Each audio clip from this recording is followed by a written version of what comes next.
In response to increased Russian military activities near Alaska, the U.S. military has bolstered its presence in the region by deploying a destroyer, stationing an Army unit with long-range missile capabilities, and placing fighter squadrons and other aircraft on high alert. In recent weeks, the U.S. Navy destroyer USS Sterett has been stationed off the Alaskan coastline to counter Russian naval vessels' maneuvers in the area. The U.S. Army has also deployed troops to a remote island in Alaska to increase military readiness. Additionally, fighter squadrons and other aircraft based in Alaska have been placed on heightened alert in response to repeated intercepts of Russian surveillance planes near U.S. airspace. These deployments and alerts coincide with the launch of a large-scale joint Chinese and Russian military exercise, Ocean 2024, in the Sea of Japan. This exercise, involving dozens of warships and over 120 naval aircraft, has further escalated regional tensions and prompted the U.S. to bolster its defensive posture.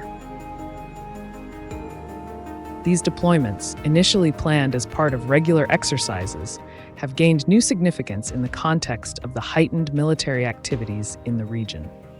The forces on Shemya, one of the U.S.-controlled Aleutian Islands, located around 1,200 miles west of Anchorage, are equipped with high-mobility artillery rocket system, HIMARS, sourced from Joint Base Lewis McChord in Washington, and advanced radar systems capable of tracking aerial threats.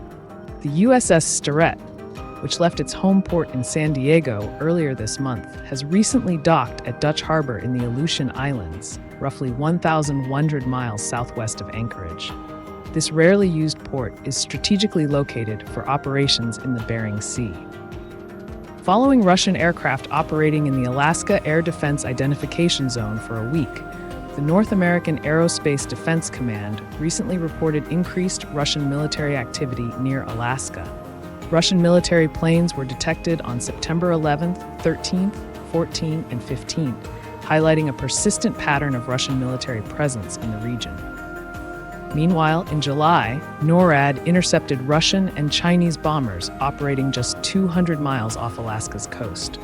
Marking a significant escalation, it was the first instance of joint military operations involving assets from both nations.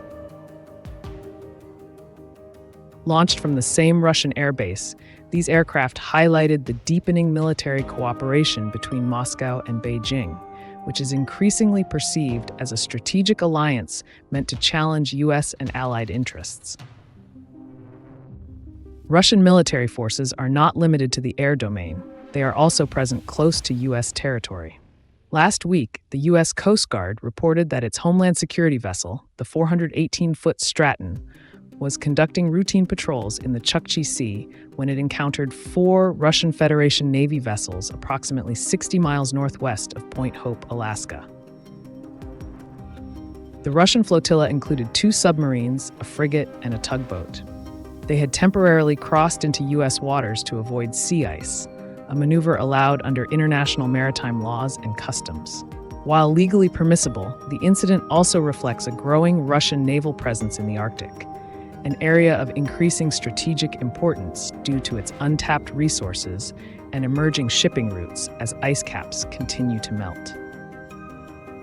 As the Arctic's ice melts and becomes more navigable, making it more accessible, it is expected to attract even greater attention from global powers eager to secure access to its rich reserves of oil, gas, and minerals. This competition is particularly acute between the United States and Russia, whose territories are separated by a mere 53 miles at the narrowest point of the Bering Strait.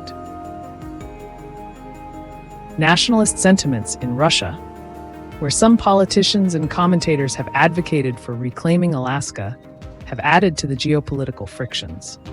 Russian lawmaker Sergei Mironov suggested in December 2023 that Moscow might consider reclaiming its former territories, including Alaska.